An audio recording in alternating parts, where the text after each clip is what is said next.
tumitingin sa akin lahat ng mga dalaga. Sabi na, sino ba yun?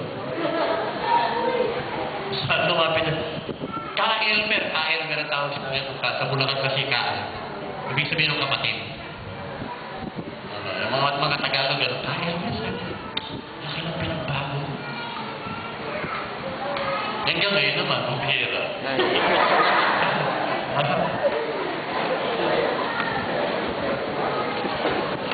Pati yung China, hindi makapaniwala.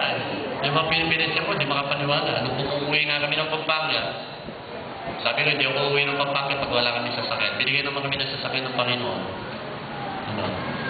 Medyo maganda-ganda pa nung kahit pirated. Eh, sabi niya, pagpasok ko sa pinto ko, sabi ko, si Grace, hinunod ako. Sino ka ba? Sabi sa akin, hindi mo kilala. Hindi mo kilala. Sino ka ba?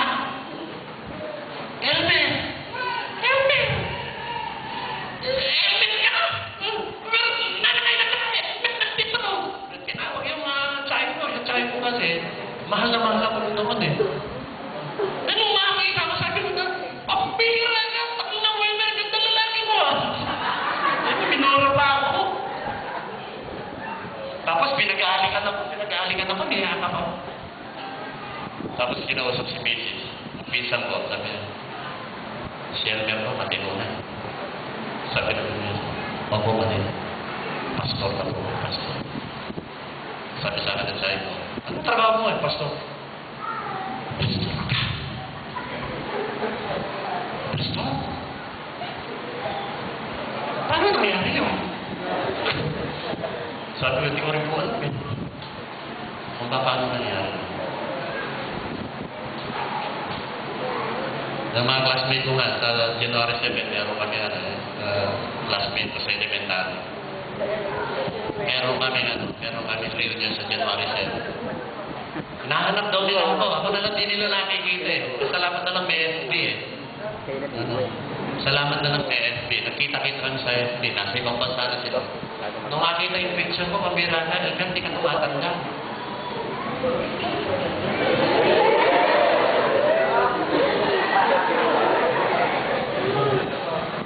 Wala eh. Si Lord kasi, ito ginawa sa akin, alala ko magagawa. Kaya sabi ko yung Mrs. Mama, sa January 7, niramin ko yung FX. Meron kami frame. Mga kapatid, 10 years story. Kwento mo lang. Meron bang nangyari sa'yo? Meron bang binago si Lord sa'yo? Amen o ba? Hindi, kauliro yan. Ito ang magwawakas. Tell the story of Jesus. Ikwento mo yung buhay ni Jesus. Si Jesus, naparito dito sa lupa, namatay siya para sa iyong kasalanan. Mahal ka ng Panginoon. Ayaw niya mapaniwala ang buhay mo. Kapatid, kung ikaw naririto ngayon ka lang dumalo. Alam mo, hindi ka pa sinisilang nakita ka na ng Panginoon.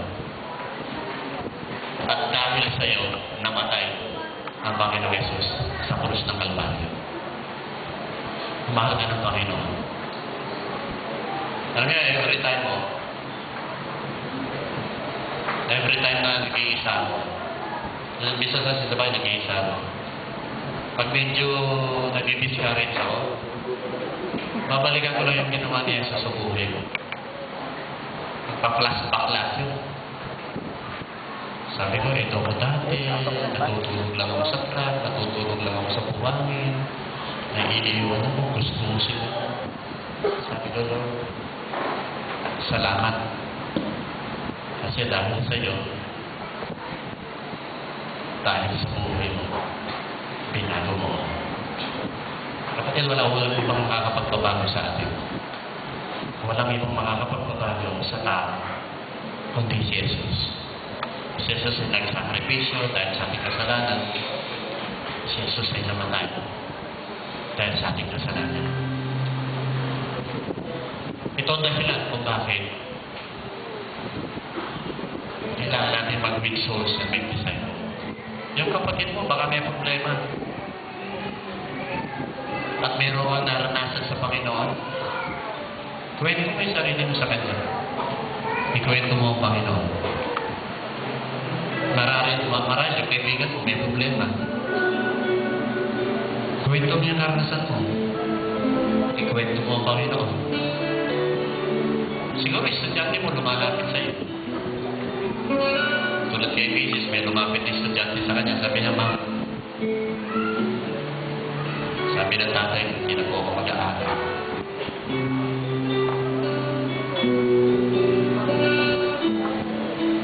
Ako nagtapos, nakapagtapos.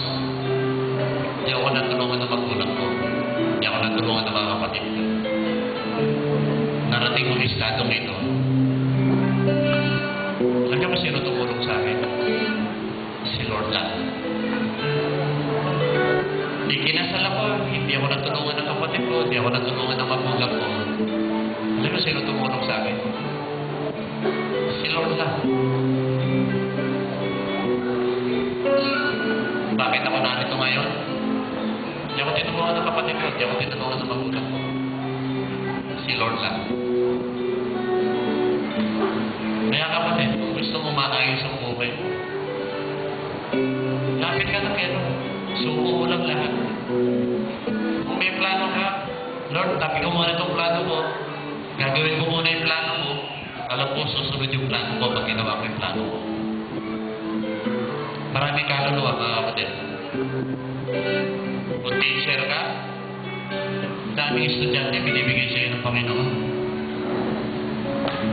Kung nagtatrabaho ka sa opisina, yung mga nakasapaligid sa'yo, alam ba nila na Christian ka?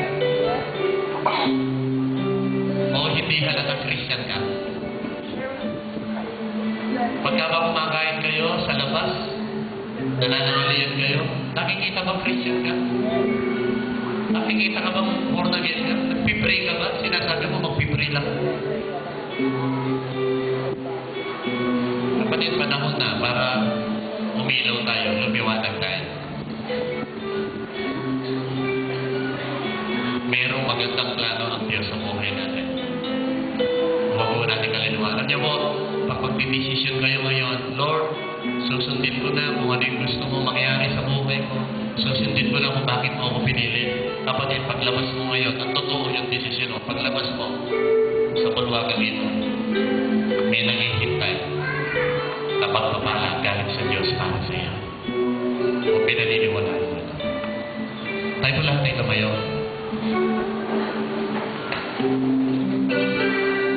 Hallelujah.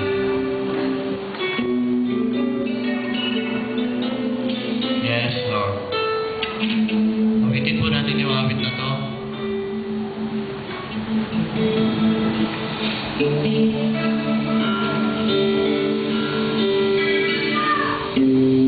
Yes, thank you, Jesus.